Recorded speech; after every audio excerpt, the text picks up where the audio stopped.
There's unquestionably an AI bubble. First to say that. I just don't think it's what people think it is. And before I even finished the second sentence of my intro, I had a guy in the back raise his hand and literally go, "Tell me exactly how you're not just stealing all of my content."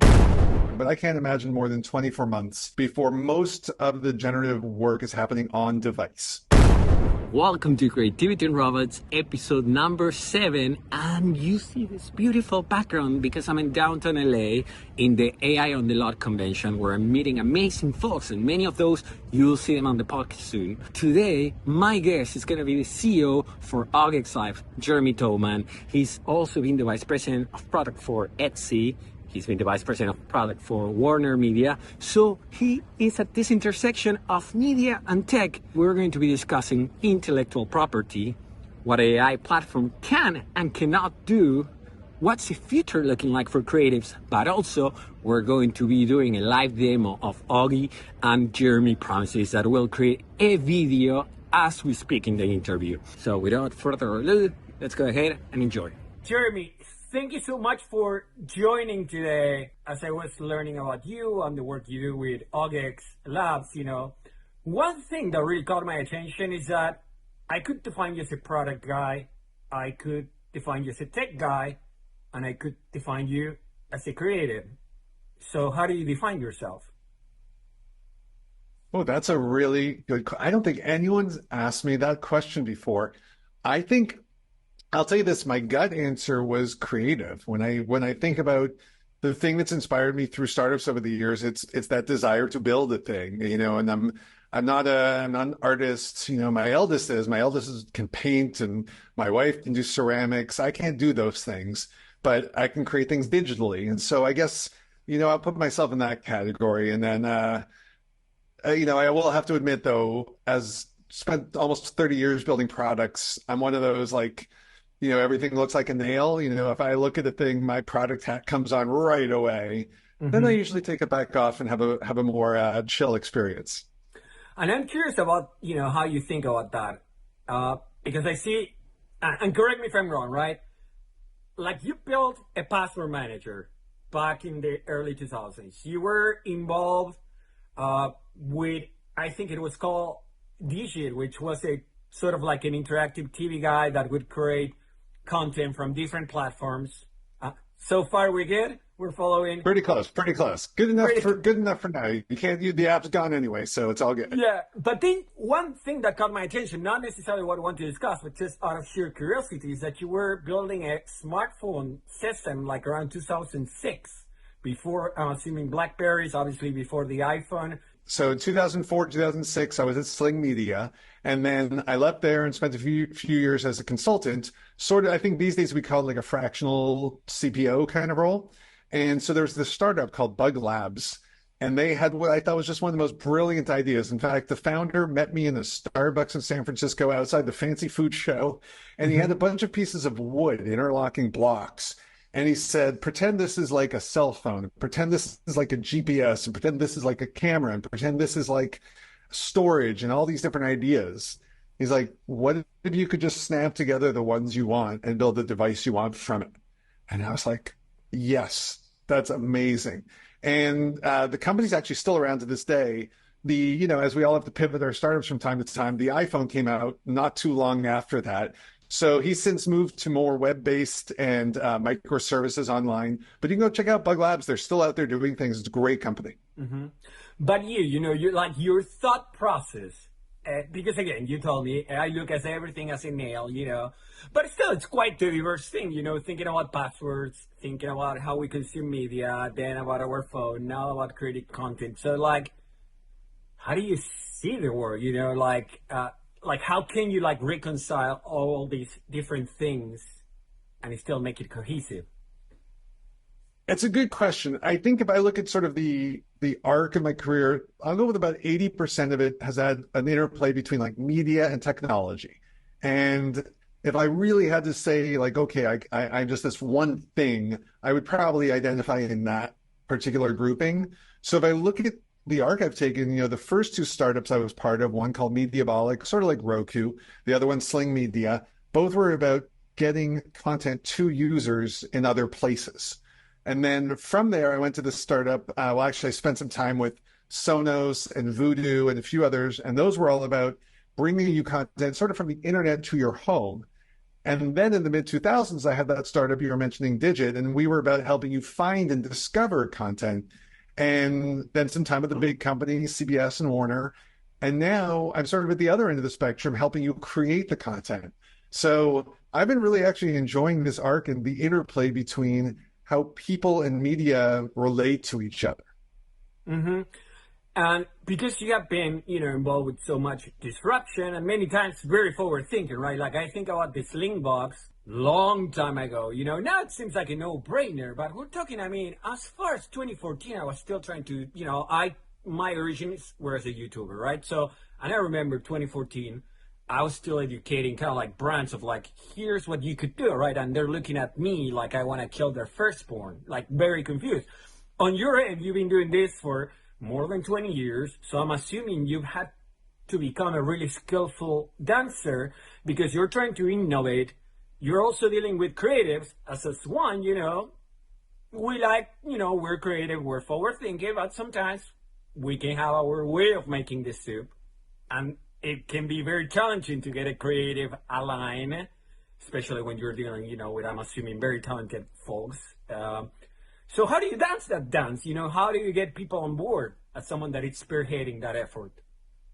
It's a really good question. I'm just going to say so far, best set of opening questions in a podcast since I've been doing this. But the way I the thing I hold true is it actually is very similar to product thinking. Who are the stakeholders? Well, you have an audience, you have some form of distribution, and then you have the creator, right? Mm-hmm. In some cases, that's like a Warner Media, right? They make movies. In some cases, it's a YouTuber. In some cases, it's a TikToker, right? So on the creative side, you have sort of all walks of life. But the other two are a little less kind of varied, right? At the far end, you've got the consumers, the audience, right? We're all coming for different things, different stuff. And then in the middle is that distribution and sort of you'd argue like the business of it, right? And for this to all work, it all has to work, right? Will a consumer pay you $1,000 an hour to watch your YouTube channel? Probably not. I mean, no disrespect, but no, I wish too. If I could find them for you, I'd send them your way. Okay. Mm-hmm. Similarly, not a production studio, nor even an individual content creator really loves the idea of other people just effectively stealing their content, right? And so you have to hold all of these things in check together. If you skew too far on any one of those, I think, it's like a careful balance, right? If we don't think about the audience, it's just, what do we want to put in front of them? You don't get the best content, right? You can't, like, you can't force, it's not what's the movie where they force the eyes open, right? So that won't be good. Clockwork Orange? Thank you. I can't believe I forgot a movie title on a podcast. I'm embarrassed. And so I think my job, the classic product manager role is keeping that middle between users, business, and like resources, technology, engineering, et cetera.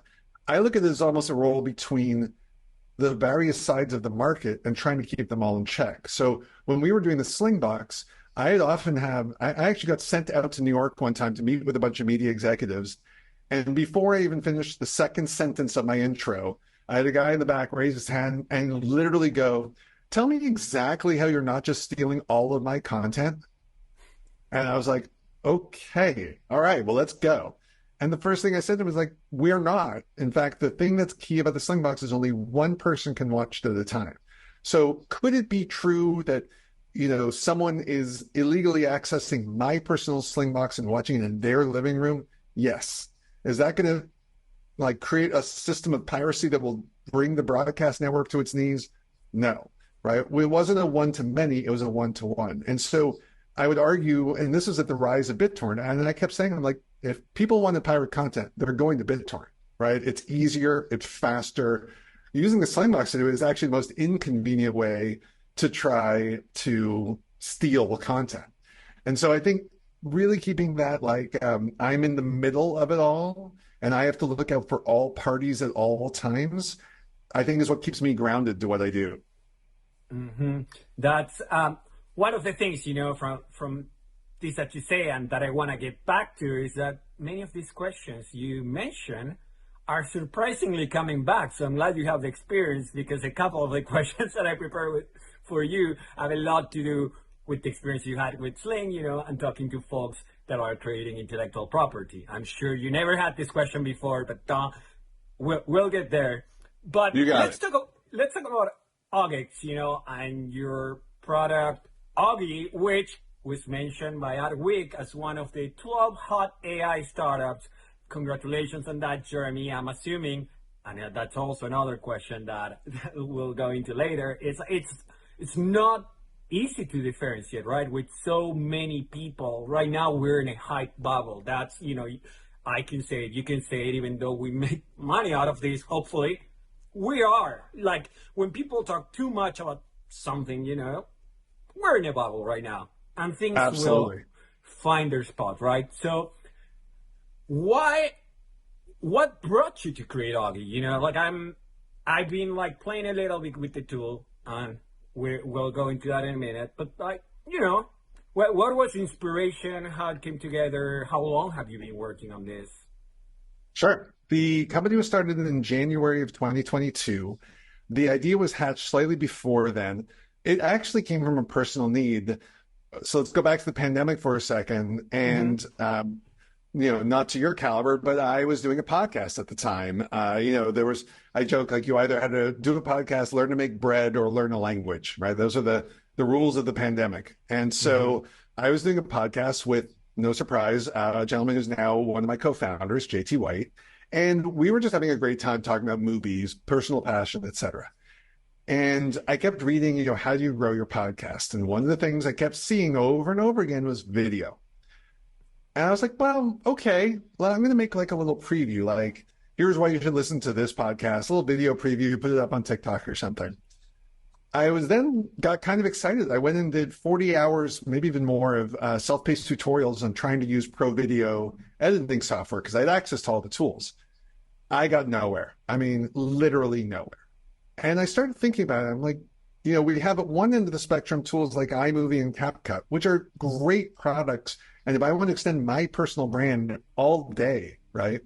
And the other end of the spectrum, we've got all the pro tools, which if I want to make the next Clockwork Orange, or I want to make a movie, or I want to make some high production value piece of content, they're perfect, right? But if all I really want to do is advertise my little podcast on TikTok, it's so much overkill. I've made this joke many times, but it's like me learning how to fly a helicopter just to get milk at the corner store, right? Like, why? It's the wrong tool for the job, right? The investment for a 30-second clip, 60-second clip, 15-second clip shouldn't be hours and hours of my life. So I decided, is there something here? Is there something we could do? What could we do different? And I really started analyzing the problem. We do a lot of in product world, a lot of customer potential interviews. What goes on for you with video? Why video? Why not video, et cetera. And one of the things we learned is people are petrified of video editing.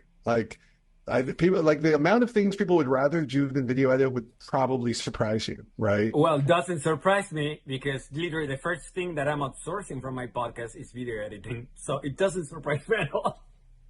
And I kept thinking it shouldn't have to be this way. And so I started going a bit more internal into my head as a product person, like what is going wrong? What happens?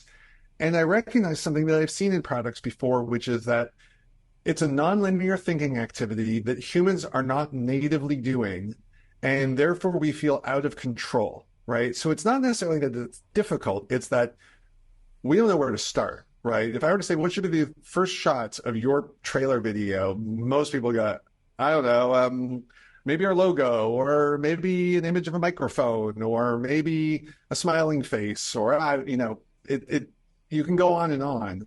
Now expand that to every type of video needed, and you start running this, I don't know what to do. So we decided to build a system, we obviously called Augie, and the idea of the system is to keep the user in control of their video at all times. And when I say in control, our navigation is not even timeline, multi-layer, drag and drop, all those amazing things. It's, here's your transcript, adjust it as you please. Here's some sample video ideas, adjust them as you please. The number one verb people use when describing, or is an adverb, I'm sorry, I'm not a grammatician. Grammarly maybe can real-time correct this, is the word fun. People say it's actually fun to use Augie, and that is exactly within target what we want to be. It should be kind of fun to make an ad for your podcast that's going to go on TikTok. It's your content, it's your passion. You should be in control of that. And so that's what we built with Augie. We still have a long way to go with it. But the idea of it is anybody can come in, start editing their video because we've given you a starting point. I often make the analysis comparison to paint by numbers because you always see something to work on. So if you start your podcast video, what Augie will do is suggest something, and maybe it will be, in fact, a microphone. Then you now can see, oh, do I want this? No, I think I want someone walking down the street wearing headphones, right? So you might say, person wearing headphones, and browse through hundreds of clips from Getty and find the perfect one that matches your style, your voice, your tone. Or you might be uploading your own content to it. We let you do that too.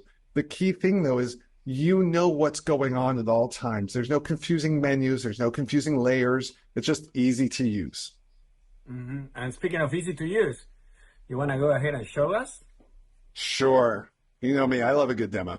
So this is Augie. We do have an open free trial in our beta program right now. So anyone who wants to do what I'm doing, come on in. The water's fine, as we say. And what we'll do right now is we're going to make a video in real time during this podcast. Sound good? Sounds excellent. All right.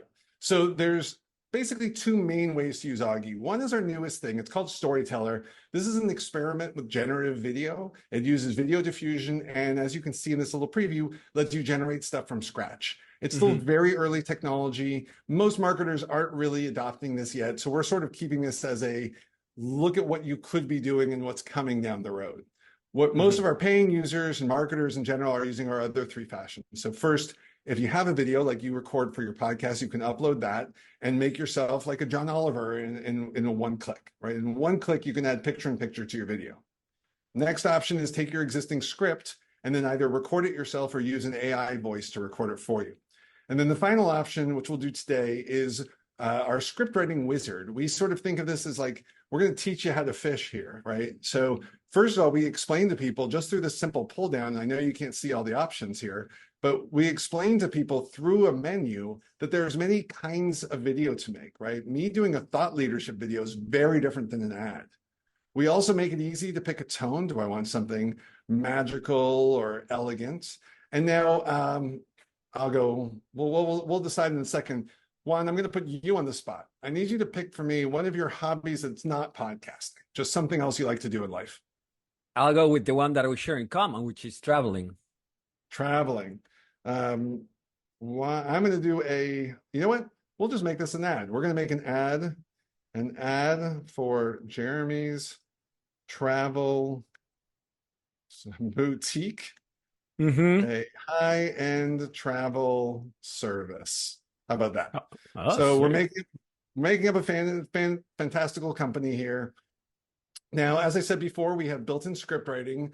This uses ChatGPT for our users who do not want to have automated script writing. You never have to. You can cut and paste any of your own content. You can come on in, changes, etc. So if I want to say, prepare for a journey, for example, I can make all the changes I want.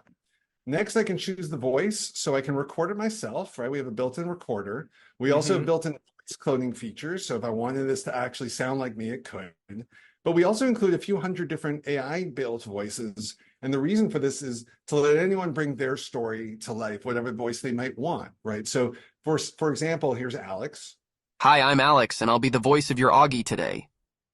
Hi, I'm Amritanshu, and I'll be the voice of your Augie today. Hi, I'm Amy, and I'll be the voice of your Augie today. And so by having these different voices, we let different people with different accents and different backgrounds bring their own content to the table. Just for today, I'll just pick Adam and we'll keep it running. And so this is going to now generate a first pass preview. For the sake of time, I'm just going to sort of skip through a couple of quick steps here, but you'll watch everything I do. So nothing up the sleeve per se. And at the end of the show, we're going to share a code that Gabriela kindly shared with us. Rob, well, I'll wait till the end, but so folks can test Augie for a month, and everybody can get to play. I really like how it showed with the script, like this is going to take about 35 seconds because many times you do have that limitation in which you're writing, based on a certain time slot, and it's usually always it looks like a lot less than it actually is once you start reading. So that's pretty cool. Yeah, absolutely. And actually, some of our users have asked, so we're going to add a feature where you can set a target length. So make me a script about 45 seconds or 30 seconds or 6 seconds or whatever. Now, what Augie does, let me go through it really fast, is we listen to the audio, whether it's a human voice or an AI voice. We take the audio, we then create an initial transcript. From that, we have automatic subtitling and closed captioning. So anyone who just all they want to do is make closed caption on a video, Augie's a pretty easy way to do it. But where the real magic for it is the next step. We analyze the cadence of the speaker's voice and automatically create an initial storyboard for the user. And then what we do, which it's doing right now, is we analyze the words in each of the slots of the storyboard and try to find a match against the Getty clip library. We have a partnership with Getty, gets us access to over 100 million pre-commercially licensed clips, which means anything you make with Augie, you can take in, whether it's an ad on Facebook or on your homepage or wherever you might want to use it. So that said, let's see what we've got here, shall we? Please. So this is our rough cut report. In other words, you can think of this like a first draft. And what we're telling our users is, if you've never used any of these tools before, we did about an hour of work for you here. But second, and you use all the AI tools, so you know this, we're going to be really transparent with our users. We want you to know this is not 100% perfect. This is not the video we think you should just go hit publish on this second. You're going to need a few minutes of your day to finish it up. The difference is it's a few minutes of your day, not a few hours of your day. So let's go take a look at what it did. So we're going to watch our sample video here. So for those of you watching, on the upper left here is my editing pane. At the bottom is my storyboard. And on the right is my preview. So let's give this a watch. We'll just watch the first 10 or so seconds of it. Prepare for a journey of luxury and refinement with Jeremy's Travel Boutique. Indulge in opulence as you traverse the globe in style and sophistication. Our bespoke travel experiences cater to the most discerning explorers, crafting memories that transcend the ordinary, from exotic getaways to cultural odysseys. All right, I think that's a good pause point. So yeah, can I ask you a question? Yeah, please. Let's say I didn't want that pen, right? Is there any way to change that image for me to customize? Absolutely. That was the perfect follow-up question.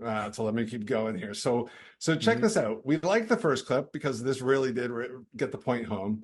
I thought the second one was pretty good too. I thought this European coastline, but see what I have here, this word luxury travel. I'm going to switch to that word luxury travel. So our AI suggests for you what might be good matches, because again, we believe that so many people trying to make video don't even know where to start, right? So I don't know. I think this looks pretty nice. I mean, this is all great. Oh, look at this guy on a boat.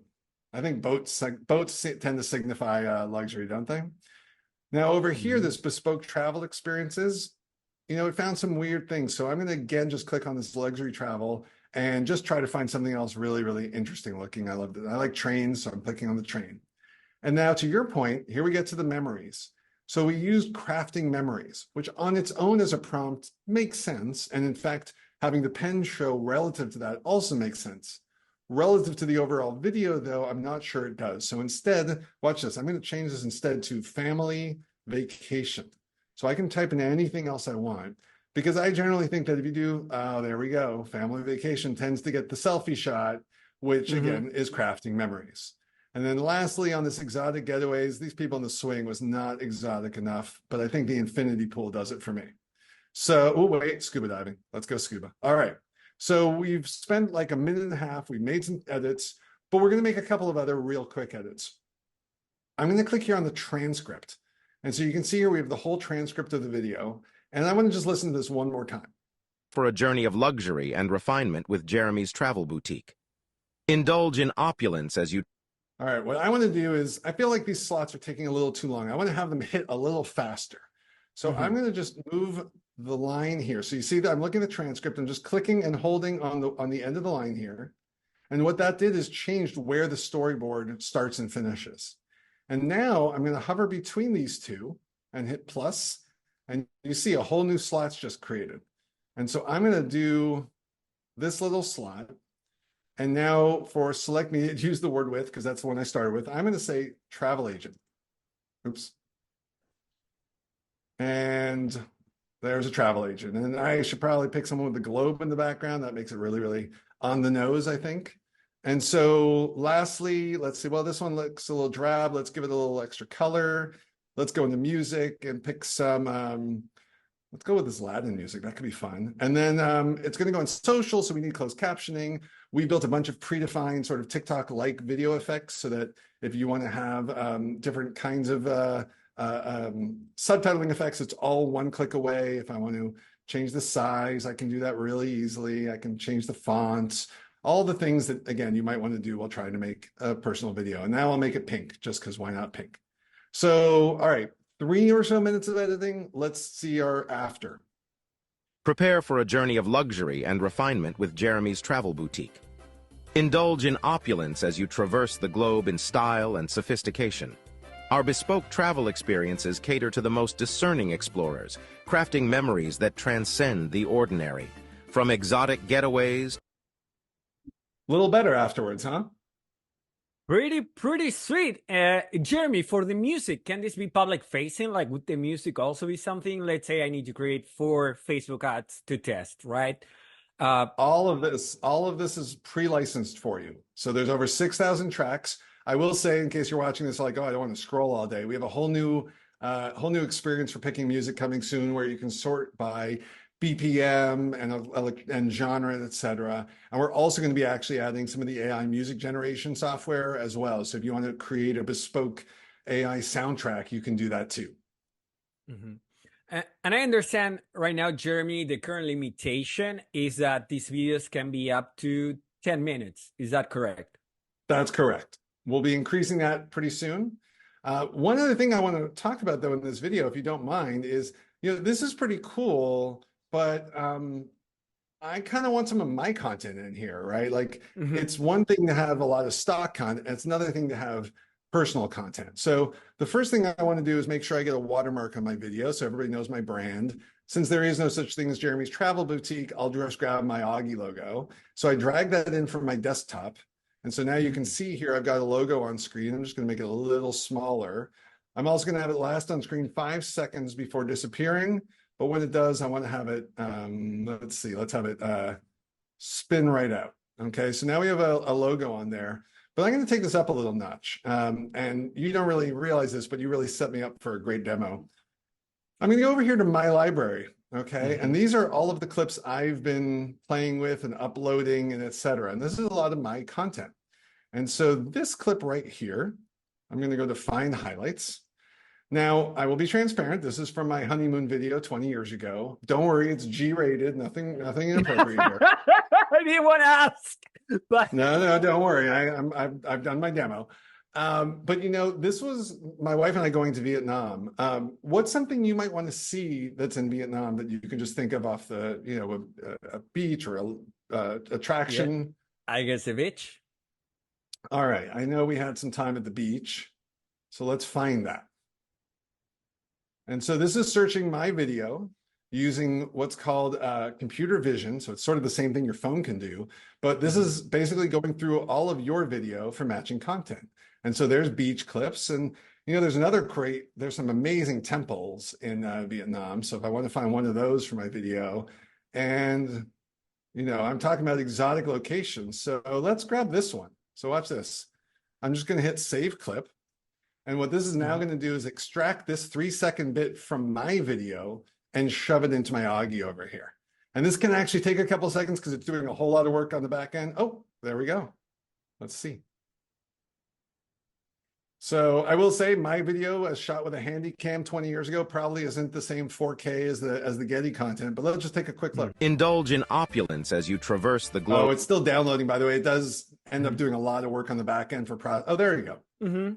Opulence as you traverse the globe in style and sophistication. So the point of it is, whatever content, whether it's you have a ton of it in your own archives or absolutely none of it, you can put it all together all inside the same platform. So that's Augie in a quick nutshell. And then, by the way, I can now download this. I can decide I want to make a TikTok version and switch everything to portrait mode. So many things I could do from here. from what I'm hearing from you, there's a lot of new features coming up quite frequently. And I understand at one point you folks were releasing a feature, like a new tool a week, right? So how do Still you... doing it. Still at it. doing it. One a week. Okay, so... One a week. How do you... First of all, that's insane. You guys are all insane. I've worked with startups doing software as a service, and I know what's behind shipping a new feature. So I'm like, you all lost your mind. But other than that, how do you keep up? How do you say, okay, this is going to be an added value versus this sounds like a really amazing new shiny toy, but might not be the best interest of our audience right now? How do you make that choice? It's a really good question. We don't always get it right. I'll be pretty transparent. We're a startup, so we'll throw things out there that we might have a hunch about, and some of them work, some of them don't. I'll give you one example. The first time we built the script writer, we just had no idea would anyone use it. Within 2 days, it was our most popular feature. The flip side would be we've added the magic search. Well, I showed you search your own video. Very few users are using now. Now, candidly, I think it's because we made it a little harder to find than we should have. So we've got a rework coming. But we're always looking at what are the signals to pay attention to. The way we generally operate is we have a product vision. We've been building on it for 2 years because there's enough video being made to know what people need, right? The real question is, when do we stop building, right? When do we take something too far? So you could do infinite things with an object on screen, right? It could have a dance, it could move around, it could animate, it could change colors. We could build 1,000 options, or we could get you far enough down the road for 80% of most videos needs, and then say, if you really want to do more than this, it's time to go learn Premiere Pro or Avid or one of those tools. So we see us, again, as I said earlier, we're sort of that middle ground between personal branding video tools and super pro tools, because that category just doesn't exist yet. So I think the way we look at it is, A, don't try to push something too far. B, pay a lot of attention to video trends. So closed captioning is a good example. We watch what's being used on TikTok, right? You can see what are influencers doing, what are people creating, so that those same effects, we can make it easier for other people to create. At the same time, we're not going to take that so far where everything just becomes cut and copy, right? We still want to preserve a creator's ability to really distinguish themselves and not be like, oh, my video looks just like everybody else's video. We just don't want that. Mm-hmm. And this is refreshing, right? Because, again, one of the things that surprised me about you and made me excited about our conversation is that, in the AI space, there's a lot of snake oil. There's a lot of tech bros, that they don't have the same reputation they had 10 years ago when people were like, oh, Elon Musk jumped from a plane, what a genius. Now there's obviously a bit of a backlash, right? And you have so many people saying, it's set it and forget it. It's one button and we're done. This will revolutionize creativity. I hear that one so many times, right? But at the end of the day, whoever starts playing with AI, sure, the technology is amazing and real. I have a podcast about AI, so I'm always excited. But the more you learn, the more you become aware of the limitations. And you seem to be pretty straightforward about these limitations. Like I've heard you, talk about well, this one still needs a lot of work, or sometimes we don't get things right. They don't get things right. Tech pros love saying that one. So, but again, it comes across as very honest. But the one that sealed it for me was that you're in favor of labeling AI content on YouTube, and you were very explicit about how that's a great thing. So, do you get any problem with your investors for not selling up so much smoke and mirrors about what the app can do? I'll be honest, I think that's why they invested. No, I think that's why they invested in us. We've said from the beginning, look, I can't hide my youth anymore. I still get carded, of course. If there's one thing I've learned over time is the more you really align an end user's expectations with the product they then use, in general, the more likely they are to get really into it, to stay sticky with it for longer, right? If I say, hey, in one click, you can magically make all the video ads you need for a whole month, right? And then you start looking at them, let's look at the video we just made. Even the first pass of it was close, but imagine you had paid for that video and you were putting up on your homepage, right? And then someone in your team's watching you why is there a pencil here? Right? Mm-hmm. Remember that pencil, right? They'd be like, of course. And then you'd be like, well, we used AI to do it. and then you probably get fired or something, right? Like it's not a good thing for anybody in the ecosystem. So I've maintained from day one, it's one of our core values in the company is to be really transparent with what we do, what we don't do, where our strengths are, where our weaknesses are. I don't mind telling the user that, oh, you want to do all those things? That sounds like a CapCut video. I can't keep up with CapCut. It's the single best mobile video editor that's ever been made, right? We've got a small startup.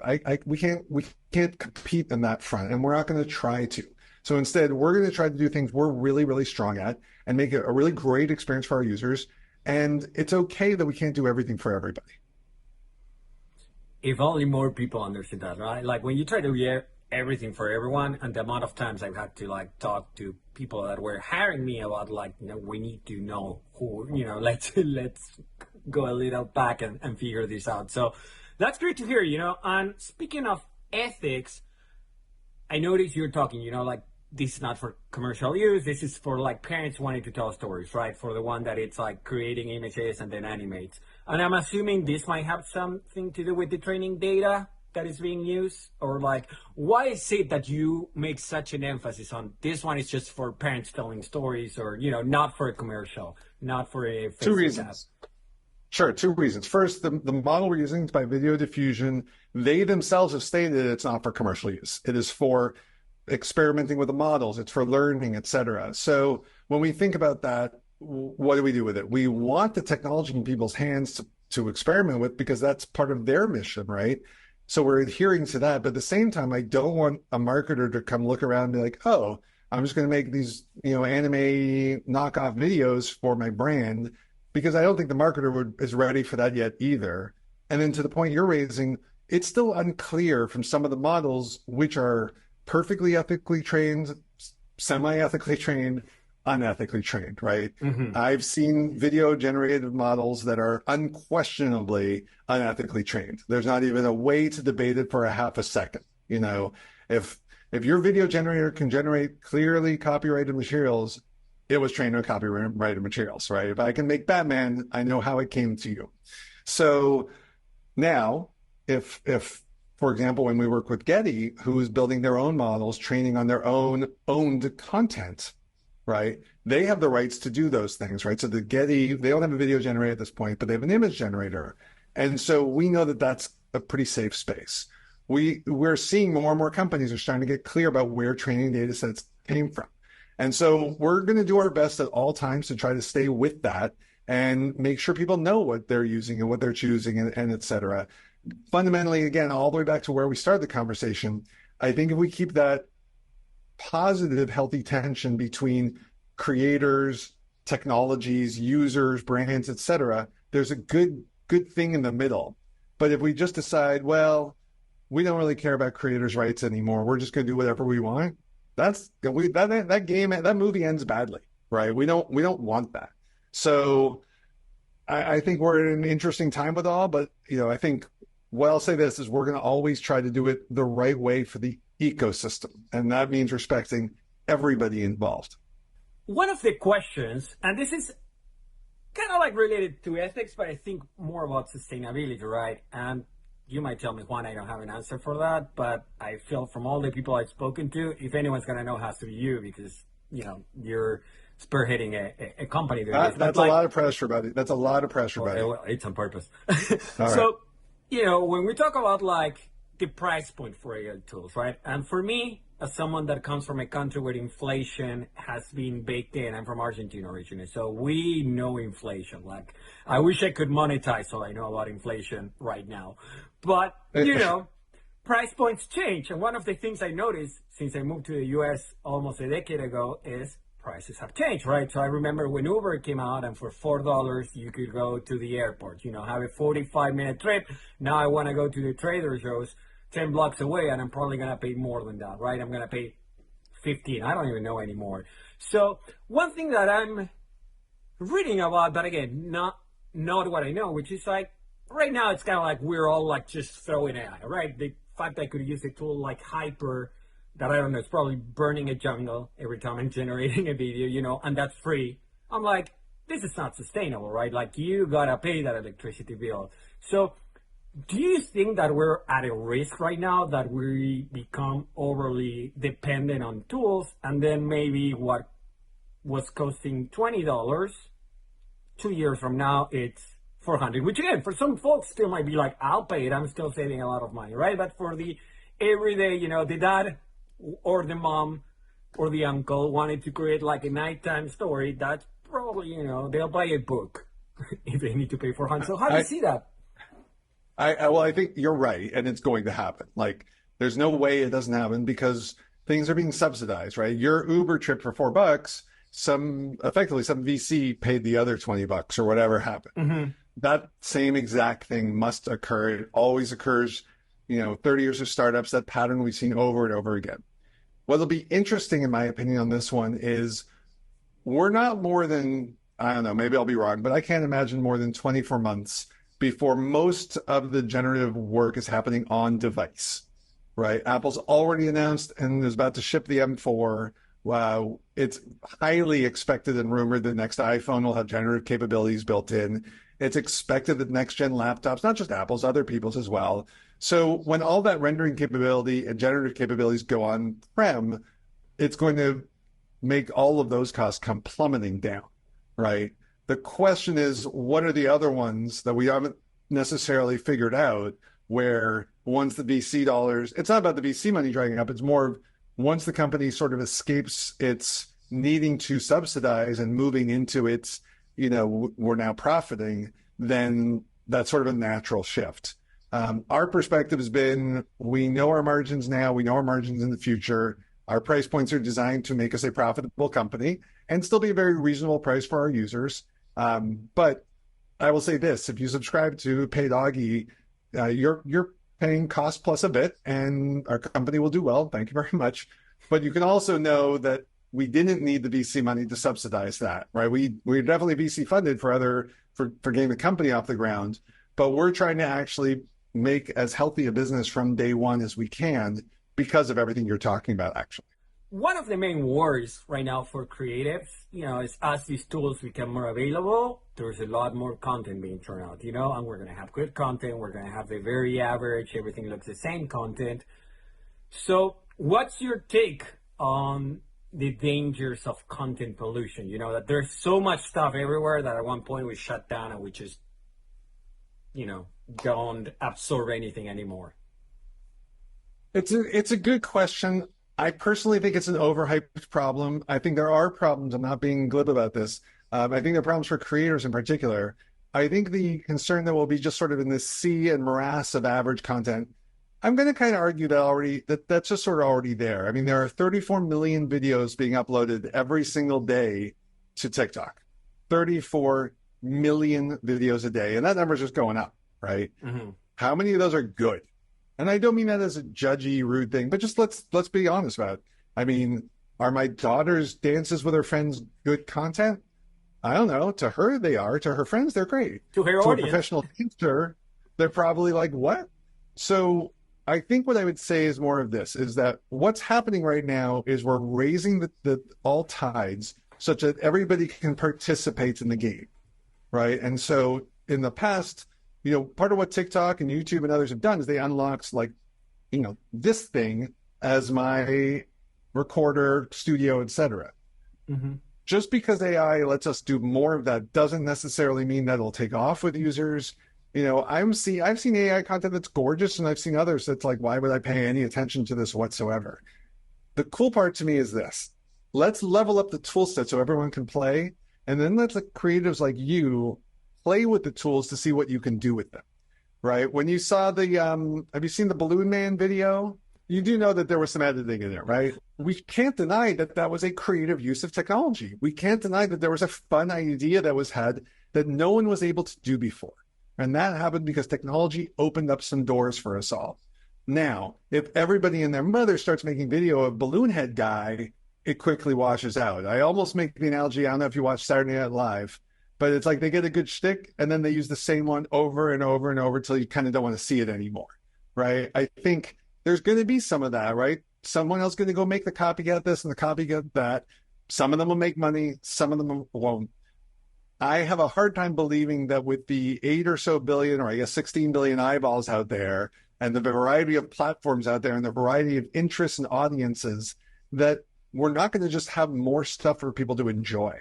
And I don't believe that the average stuff will really circulate that far, because historically it doesn't on its own. We've discussed a lot of things, right? But one of the things that caught my attention is, because you have been around and like shipping new things, and products for a long time, is that you've seen a couple of bubbles come up and go. You I think make a joke about having one of the first dot-com bubbles companies going down, or just a little before, right? So why is AI different? What makes you think this is not going to go the same way? There's unquestionably an AI bubble. First to say that. I just don't think it's what people think it is. I think so. The dot-com bubble wasn't that internet startups weren't a good idea or internet businesses weren't a good idea. The dot-com bubble was IPOing highly unprofitable companies with no path to profitability isn't a good idea. And then let's go to '08, and guess what? Pumping up real estate, also not a great idea, right? And then let's move to what I would argue is probably the most notable of recency, which is crypto. Crypto to me is an interesting one, because crypto was a bubble, is a bubble. I don't really know, and I'm not trying to attack or any individual whatever. But one of the things that has always failed the sort of crypto ecosystem is that underlying, so what are all these real world use cases? What are all the things people need this technology for? And there are uses. Don't get me wrong, blockchain as a concept is amazing. NFTs, can we be honest for a moment? Of course. Did we all really think that $20 million JPEGs was a good idea? There was something that failed a little bit of a sniff test. That didn't quite seem like people are going to spend money owning digital property that they cannot verify or use in any particular way. It just felt off a little bit. I'm not poo-pooing the concept of an NFT or the concept of some of these things. Just again, much like .coms, all of a sudden people showed up and said, now this is a $20 million JPEG. Well, what would have happened if we had just let blockchain technology continue to evolve and figure itself out? I think there's plenty of opportunity for down the road. I think most of the crypto bubble, though, was sort of wild schemes, effectively. So in AI, I think we've had massive overinvestment in LLMs. I think most of those investments won't pay off. I think we have yet to see which of the players today are the GeoCities, MySpace, or Facebook of the world. I'm yet to be convinced that the big horsemen of today aren't going to be the big horsemen of tomorrow. So I think the bubble is not necessarily AI. I think the bubble is only being AI, right? We started building this product regardless of GPTs and LLMs. That wasn't really the point. We were building a product to solve a market opportunity between, amateur and professional product lines. So we apply AI to that solution and we have something. If you apply AI to a thing, you have a thing. But if that thing is just the old thing plus AI, right? If someone made a find your best restaurant using AI, I'm just going to wait 3 months for Yelp to do it, right? That's where I think a lot of the bubbliness, the hype that, everybody's going to shift from platforms they use to other things just because of AI. Doesn't quite pass my sniff test, but I've been wrong a lot before, so we'll see. Yeah, I think we all. So Jeremy, I know you're a very busy guy, so I appreciate you so much jumping in today. It's been an amazing conversation. You have been super open with your answers, which is always appreciated. Where can folks learn more about Augie and the work you're doing with AugX? Meetaugie.com, MEETAUGIE.com. Check it out. We have free trials. Beta pricing still in effect, and then the enterprise comes in the summer. Yeah, and for all the Creativity and Robots listeners or viewers, if you use the code ROBOTS1, and we'll have it here pop up on the screen, gigantic, so everybody can see it, you get to test Augie for a month. I have it myself, so I'll be testing it, and Jeremy, I'll let you know my thoughts and questions, and probably drive you crazy with questions. So yeah, thank you so much, man. I really enjoyed this conversation. It's the first time having a CEO here in the show, so I didn't know what to expect because, Well, it's I appreciate quite the gang. I appreciate being the first. It was a great podcast. You really had some fun questions that I hadn't heard before, so I really appreciated that. And again, to any of your listeners or viewers, please do take one up on that coupon we're giving out. It's a free month of the premium tier, actually. There's always a free version, but this gets you up to the premium tier. And you're never going to drive me crazy. I just want your feedback. Let us know what the product does for you. What could it do better? Because we're always trying to make it better. Jeremy, thank you so much. And for the rest of you folks, Robots One, you'll have the code. You'll have a link to Augie on the show's descriptions. And also you'll have access to Jeremy's LinkedIn so you can go and learn about his career. Have a great day, night, whatever is going on right now. And till the next one. This was Creativity and Robots, Episode 7. If you enjoy this content, please like it and leave a review. It is very helpful. See you in the next episode. Subscribe!